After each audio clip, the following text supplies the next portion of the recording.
should be some pictures in here of, well, this is Hall, Austria. This is where we were bombed from above by the B-24s. Yep. And in this picture you can see those little black spots are bombs.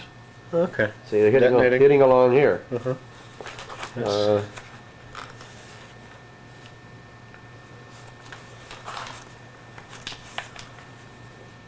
This is a typical marshalling yard. And that was often our target, one of our yeah. targets. Yep. The object being to cripple them so they could not transport Sure. materials and men and so on, Mess up the tracks. one place to another.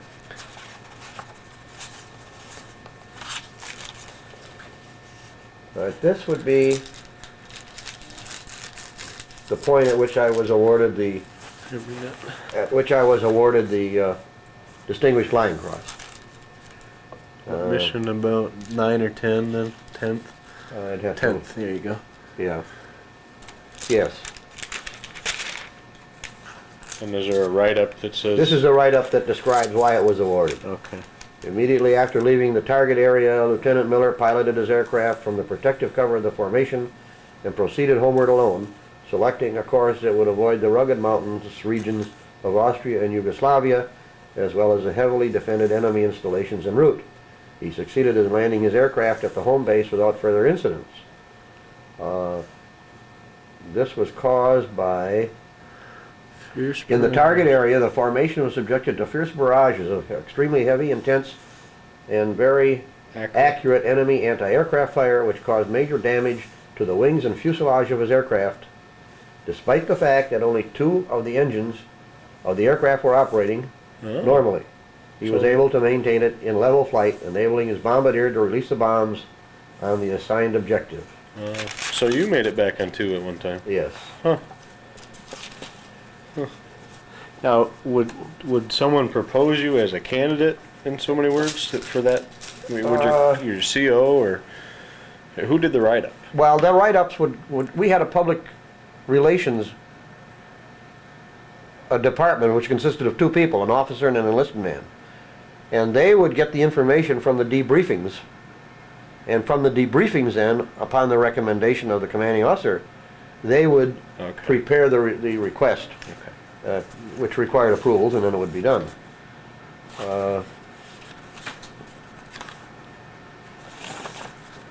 These are pictures or maps of each of the missions that I flew. And here is one in Maribor, Yugoslavia. It's wintertime, obviously, and a lot of bombing in this area. These, I think, are anti-aircraft emplacements. Huh. These huge round things. Okay. And I used to be able to pick them out all over, but I can't. Now here's a couple bombs Okay. that came nowhere near the target, as you can see. Huh. This being, looks like a little marshalling yard, Right. and it would be heavily damaged, and it would delay their ability to move men and materials. Strategic bombing. Yeah, that's what we did.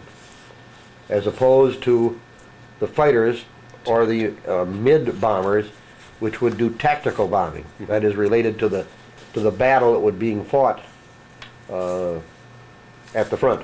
Okay. Short term. Now is that? Oh, go ahead. This is a type of literature which in many instances we also dropped. When we went on a target, we did a number of things. First of all, we would throw out as we got near the target, several planes would be carrying what they call chaff. And chaff was strips of aluminum, thin strips of aluminum, and we'd throw those out and they would flutter through the air and they would disrupt the radar that the Germans were using in order to determine our altitude, in order to set their guns so they could fire at us, The flak. the flak. Okay. In addition to that, we would carry these on occasion, which we would also let go from the planes, in the hopes that some of the civilians, particularly, and the soldiers, would find these and read them, and in effect we're telling them how we're beating them on all fronts, Yeah. and it's time that they give up and get rid of the Fuhrer. That's a bad, that's the Fuhrer. Something that's the West, obviously. In the West, Have Allied. some kind of a strike at, this is a city, Aachen. Uh-huh. I can't read it all. Coffin in the Rhineland. Yeah, Belgium, and a large time in Holland. Uh-huh. Holland is free, or these are, Set free. Sint is R, and Fry is free. Okay, with. And I don't know enough of the words to pick it all up. Of Deutschland. In the air, Okay. in der Yeah. Luft. I can't read So it. you're dropping propaganda leaflets. So we're dropping propaganda leaflets. And this is Österreich. That's Austria. Oh, okay. Österreich workers, Austrian workers. Sabotage Das in the industry. yeah. Huh. And this is farmer. Oh. Austrian farmers. Okay. Das sind eure. This is something you. Jura is you. Uh-huh.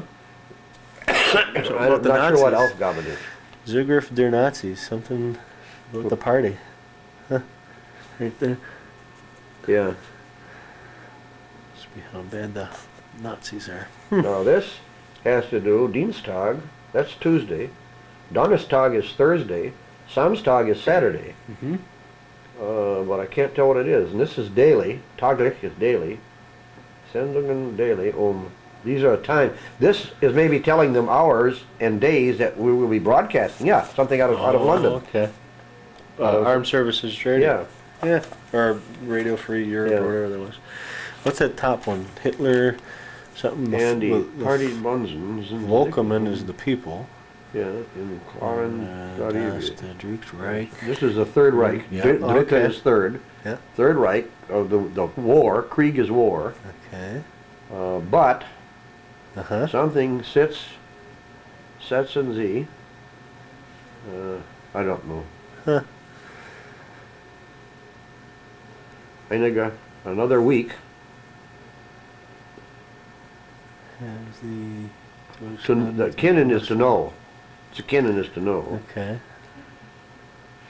For this or these, I don't know what Zweck ist Einen. Mittelrecht. I don't know Haben Sie Deutschland und Österreich zugedacht? where. The last couple. Yeah. Something about Germany and Austria. Untergang und Vernichtung haben sie Deutschland und Österreich zugedacht. Zugedacht, I don't know. Interesting. Anyway, that's another part of our Uh-huh. jobs. And these are all similar to that. Just photos or maps. I did have, and I don't see it What's here. the circles? What are the circles? Here? Well, this would have been made afterwards in appraising how good a job we did. Okay. And so they put the circles on to show that's the target, and this is where the clusters of bombs fell. Yeah. Okay? Huh. This is a typical, here, let me move it over. This is a typical thing that we would get in the morning when we went to our briefing. We would have to be at the planes at 7 a.m. Just a moment. Start engines at 7:15, taxi at 7:20, and take off starting at 7:30. We would bomb from an altitude of 23,000 feet, and we would right. Huh. And during the mission, the bomb call was Crawford 12. The escort, that is the fighter planes, were Radcliffe. If they were to recall us, they would use the word sweatshirt.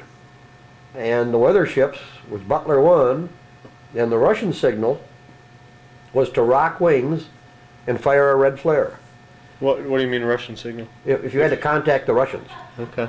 for some reason, maybe they were, if they were in the air. Now this is the way the thing was set up. In this particular mission, there were only three squadrons going. And I'm not sure why. Here was the ship numbers. This was our squadron here. Okay. I'm flying first pilot. This is near the end of the war, April 24th. Okay. And I'm in flight in ship number, serial number 722. That's the last three numbers of the ship. And I can't tell from this which squadron was leading. I could by looking in another book to find out which squadron Colonel Stanley was with. Whenever the squadron was selected to fly the lead for the whole group, usually the top man in the squadron flew. Okay. Other than that, he didn't fly. Okay. Somebody else flew. Big dog. Kemp would have been a captain, and Diekman would have been a captain. Okay. Do you recognize any of those names in there? Well, Helfrich, yeah, he had been a co-pilot also, Uh-huh. as had Esmeyer, and Borders had been a first pilot, was a first pilot. Did you ever see any of those guys at your reunions? No, Helfrich was from New Jersey, and he's never come. But Helfrich is a fellow who I am quite sure took that picture, or if he didn't take it, he made it available to me.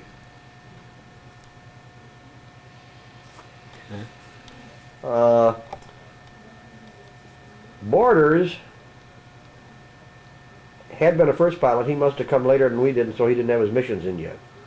So, yes, I knew these people. In fact, Esmeyer had flown co-pilot for me on maybe, if not this mission, obviously, either one before it or one after it.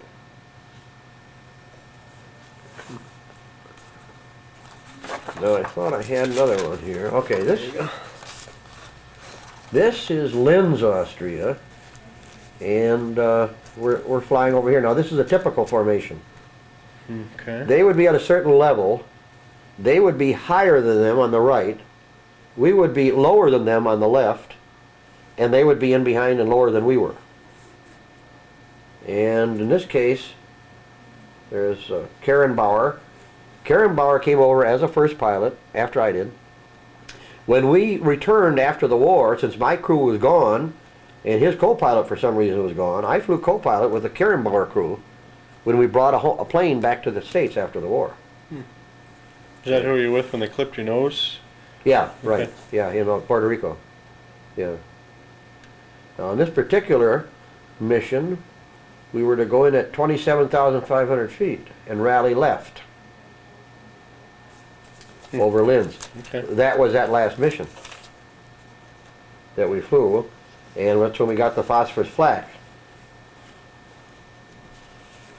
That also is, and I see my notes here, as we were taking off on that mission, and we were applying full power, the amplifier tube on the number 1 engine on the supercharger blew out. And it went racing, and so I had to pull back that one engine and hope that the power, full power on the other 3 would get us off the ground, which it did. See. And that was fortunate for us. Our one landing and takeoff strip was like on a mesa, and the ground dropped down away from Okay. it. So when you got off the edge, if you could get up off the ground enough to get to that point, then you could gain speed while you were sinking a little, Right. and then start to Kind of climb. like an aircraft carrier. Yeah, right. Okay. I'd forgotten about that.